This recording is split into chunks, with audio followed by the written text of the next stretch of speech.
Geelong continues here on this lovely Friday morning as we now join Councillor Cameron Granger, the newly elected councillor, into the Windermere Ward. And yes, we take him back to his old primary school where they are putting in a drought-proofing new oval. Councillor Cameron Granger from the City of Greater Geelong. Welcome back to Good Morning Geelong as we turn our attention to Councillor Cameron Granger from the Windermere Ward out here Lara Way. Good morning, Cameron, how are you? Morning, Rollo, good to see you again. Out here in this beautiful sunshine. It's as dry as, it's pretty dusty too. So. Yeah, I tell you what, I reckon these blokes that are driving around these magnificent machines are certainly earning their quids today. They certainly are, got a bit of grit between their teeth, I'd say.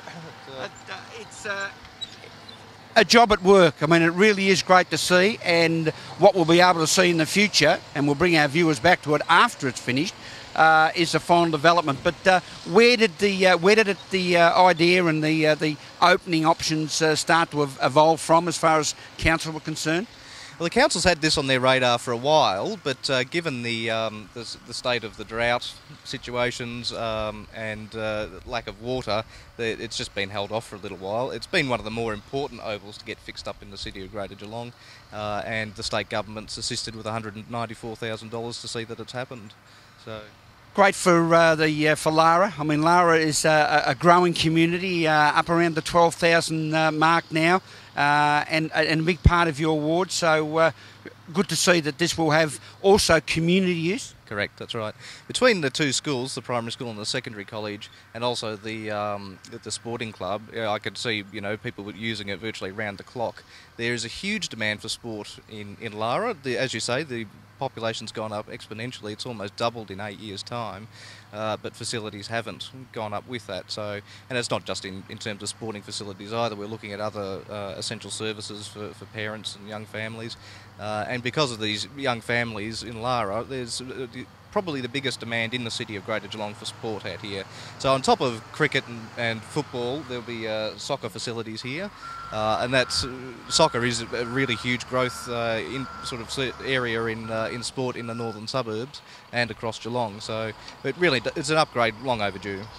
And I understand also be a running track around the outside of the oval. That's correct, yeah. I actually went to this primary school, and all that was here was basically what you see behind, which is just dead grass. And when you kick at a football around there, you hit the ground. I can tell you it hurts. And as you can see, it looks like they're cutting through concrete. It is that dry. So yeah, I can see the students at both these schools enjoying this greatly. So. Bring back memories of the old Lara Primary School, because it certainly has grown and developed. Look, there's not much of that place I recognise anymore. There's a whole heap of buildings there that I haven't seen for a long time. They must be crowded by new buildings, I'd say. And great facilities here with the secondary college, which is running at virtually capacity. It's so popular. So Lara is going to continue to grow, and we need to make sure that all the services and facilities grow with it. And the City of Greater Geelong, this program that they've been working on over a period of 2 or 3 years now in drought-proofing grounds is really starting to show some great effectiveness. Absolutely, and it's essential, because as you can see, there's no moisture in this ground whatsoever. So to put new non-drought tolerant grass on it would be an absolute waste. The Lara Sporting Club's oval, their #1 oval's got drought tolerant grass, which actually greens up as it gets hotter, which is the most odd look I've ever seen. And that's they're very proud of that. That's hopefully what we'll get here, and students will be able to use it and kick a footy around without breaking something when they fall over. Which will be great to see. Cameron, how are you settling into the job now? You'd another week gone by and another week of experience? Indeed, there's plenty going on always. There's always one issue or another. Some, we can solve easily, some can't be solved, but we just move on. And I've come into this, of course, with a little bit of a background in politics, so I knew what to expect, but there are issues there that I wasn't expecting to deal with so quickly on in my term. So no, I'm enjoying it thoroughly. And I must comment, the ring road being opened on the northern side, out this side.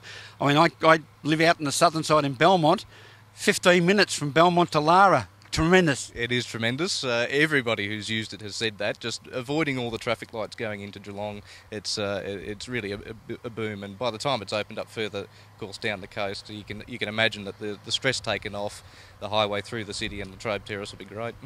Now, as far as the Oval's concerned, I understand the project is, the timing we're looking at is somewhere around about April next year for the students to be able to get back on and get full use. They've actually been so specific as to give a date as the 22nd of May when this will be open for use by students at the school and the community.